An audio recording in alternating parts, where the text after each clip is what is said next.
Bonjour à toutes et à tous, nous sommes le mercredi 15 novembre et on fait tout de suite un point sur l'actualité vendéenne à la mi-journée. Et on ouvre ce journal avec l'annonce de la première semaine de sensibilisation aux violences intrafamiliales.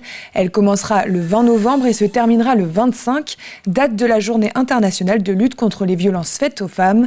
En Vendée, 1024 faits de violences intrafamiliales ont été enregistrés en 2022, un chiffre alarmant qui est en augmentation et qui a donc poussé le département à organiser cette semaine. Au programme, ciné-débat, conférences et expositions, dans le but de prévenir et détecter ces violences, qu'elles soient psychologiques, physiques ou sexuelles, dans le couple ou sur les enfants. Si elle a été placée ici, c'est pouvoir accompagner ce 25 novembre. Cette volonté, elle a été de pouvoir évidemment rester sur le champ des missions qui sont dédiées au département, donc à travers cette protection donc de l'enfant, mais en même temps de pouvoir dire aux Vendéens et Vendéennes qu'il y a évidemment ce qui est absolument inadmissible, ces violences faites aux femmes, et il y a aussi ce qui est absolument inadmissible, ces violences faites aux enfants. On change de sujet et on parle tourisme. La saison estivale est bel et bien terminée. Vendée Expansion a donc dressé son bilan et il est positif. 8 professionnels du secteur sur 10 se disent satisfaits du chiffre d'affaires réalisé, notamment grâce à l'été indien qui a duré jusqu'à la mi-octobre. Alexandre Lenaour fait le point avec le président de Vendée Expansion. L'heure du bilan a sonné, la saison touristique vendéenne 2023 s'est achevée. Lancée en avril, elle s'est terminée à l'issue des dernières vacances de la Toussaint. Guillaume Jean, vous êtes le président directeur général de Vendée Expansion, qui compte parmi ses prérogatives l'organisation de l'offre touristique vendéenne au sens large. Quel bilan peut-on tirer de cette saison touristique 2023 en Vendée ? 2023, c'est une saison...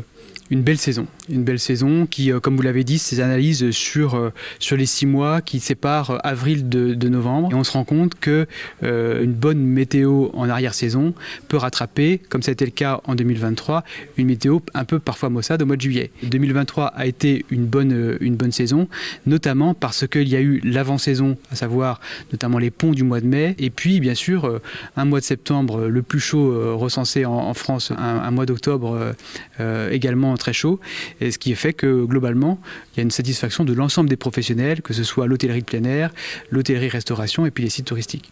En termes de fréquentation, comment est-ce que cette saison se situe par rapport aux précédentes ? 2019, on était sur une très bonne année. 2022, on avait récupéré quasiment le niveau de 2019. Et puis 2023, on se situe dans cette gamme de fréquentation. Au global, près de 28 millions de nuitées touristiques sur l'ensemble de la saison, ce qui est une très belle performance. Et donc, on espère que 2024 sera... bien meilleur que ça. Et quelle est la clientèle qui est venue sur cette saison touristique en Vendée en 2023 ? 80% des touristes qui viennent en Vendée sont des touristes français qui viennent principalement du Grand Ouest de la France et du bassin parisien. Les 20% restants, c'est la clientèle étrangère, principalement des Britanniques et puis bien sûr les Allemands, les Belges, les Néerlandais. Cette clientèle internationale, on va la chercher aussi sur des pays nordiques, mais aussi sur la péninsule ibérique, Espagne, Portugal. On a vraiment tout pour les satisfaire, et c'est important aussi de pouvoir diversifier les pays d'origine de ces clientèles étrangères. Merci Guillaume Jean, et puis on rappelle, donc vous l'avez dit, sur cette saison touristique, ce sont près de 27 800 000 nuitées touristiques en Vendée. Peut-être que ça donnera envie à certains collégiens de s'orienter vers le tourisme. Quoi qu'il en soit, le Pays des Herbiers a décidé de lancer un nouveau dispositif, E3, qui signifie engagement, école, entreprise. L'objectif est de rapprocher les entreprises des collèges pour que les jeunes aient une vision concrète des métiers du territoire et choisissent leur stage de 3e pour trouver leur voie. On a la chance ici au Pays des Herbiers d'avoir plusieurs écosystèmes, un écosystème industriel extrêmement fort bien sûr, mais pas uniquement. C'est celui-ci qu'on met en avant évidemment parce que c'est celui qui fait aussi un peu la force de frappe du Pays des Herbiers, bien évidemment, mais il n'y a pas que le monde industriel, il y a aussi d'autres secteurs d'activité, notamment le monde agricole, etc., qui nous seront permis certainement de faire découvrir à nos jeunes. Là, on commence vraiment par le parti plutôt industriel, principalement, mais voilà, l'objectif c'est d'arriver à planter la petite graine chez chez nos jeunes et de se dire peut-être que voilà, ça va faire une étincelle, pas une étincelle, mais qui ne passe pas à côté de peut-être leur projet professionnel. On prend la direction de Saint-Vincent-sur-Grand. Cette quinzaine de membres de l'association Les Passionnés Vendéens fait de la détection de métaux un loisir. À la recherche de trésors historiques, d'objets perdus pour les rendre à leurs propriétaires, ils œuvrent aussi pour l'environnement. Un dimanche par mois, ils mènent une action de dépollution. Et ce mois-ci, ils ont traqué le plomb de pêche aux abords d'un lac géré par Vendéo. Nous les avons suivis. Ce n'est pas une chasse au trésor, mais une action de dépollution. Autour du lac de Saint-Vincent-sur-Grand, une dizaine de membres de l'association Les Passionnés Vendéens sont venus avec leurs détecteurs et leurs pelles à la recherche de métaux. Le bruit est assez fort, donc je vais regarder avec le ping pointeur qu'est-ce que c'est. Donc ça sert à affiner la recherche. Voilà, c'est ça. Donc c'est du plomb. Du plomb qui est très nocif pour la nature. Du plomb d'autant plus nocif pour ce site géré par le distributeur d'eau potable Vendéo. Oui, le plomb, saturnisme, eau potable, voilà, la boucle est bouclée. Mais là, non, c'est un lac, c'est des plombs de pêche qu'on ramasse, c'est des berges, forcément, là, elles ne sont pas inondées, donc l'eau n'est pas concernée. Mais si les berges devaient monter, de toute façon, ce sera toujours ça de nettoyer. Et le plomb ne se désagrège pas, il reste là longtemps.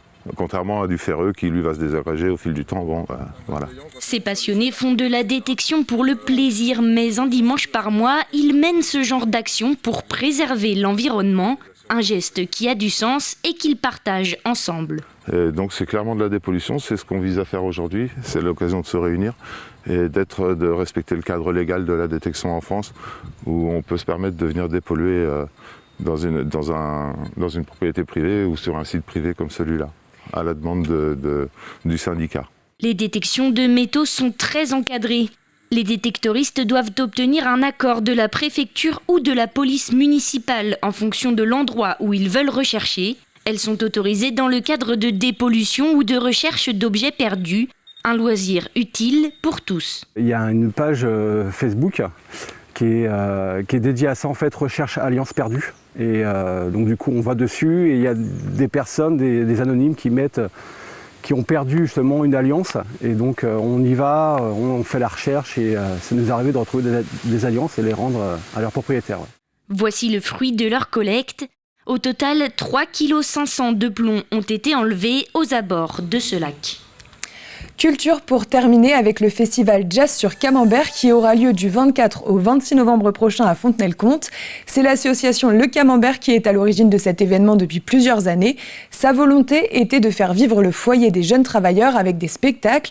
Cette année, 3 groupes sont au programme du festival avec des univers très différents. Vous retrouverez l'interview de l'organisateur dans l'édition de ce soir. C'est la fin de cette édition. Merci de l'avoir suivi. Je vous retrouve ce soir à 18h pour le journal. Très bonne journée sur TV Vendée.